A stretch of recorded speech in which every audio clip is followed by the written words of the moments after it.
તો એનો મતલબ એ થયો કે આ જે પગલાં લેવાતા નથી, તો પગલાં ન લેવા પાછળનું કોઈ ચોક્કસ કારણ હોવું જોઈએ, કોઈ પણ પ્રકારનું ચોક્કસ. કારણ કે જે ફરિયાદ પોલીસ ફરિયાદ, અચ્છા, આમાં ફૂડ એન્ડ ડ્રગ્સ ડિપાર્ટમેન્ટે કોઈ ફરિયાદ કરી છે ખરી?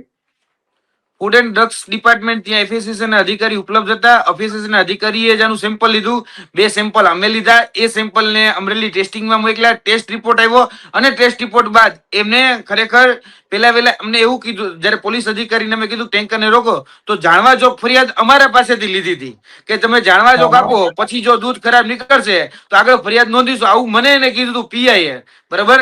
હવે થયું કેવું ખબર છે કે દૂધ ખરાબ નીકળ્યું. દૂધની અંદર આ બધા જ ઇન્ટિગ્રેટ તમે જોવામાં આવ્યા. તો થયું પછી દિલીપભાઈ એવું કે અમને ફરિયાદીમાંથી નામ કાઢી નાખ્યું અને એવું કહેવામાં આવ્યું કે આમાં એફએસએસએ ના અધિકારી છે ને એને અમે ફરિયાદી બનાવશું. પણ હજી સુધી એફએસએસએ ના અધિકારી પણ આમાં ફરિયાદી બન્યા નથી કે હજી સુધી આની એફઆઈઆર સુદ્ધા લેવાની નથી. હજી બધું જસના તસ છે. કેમ?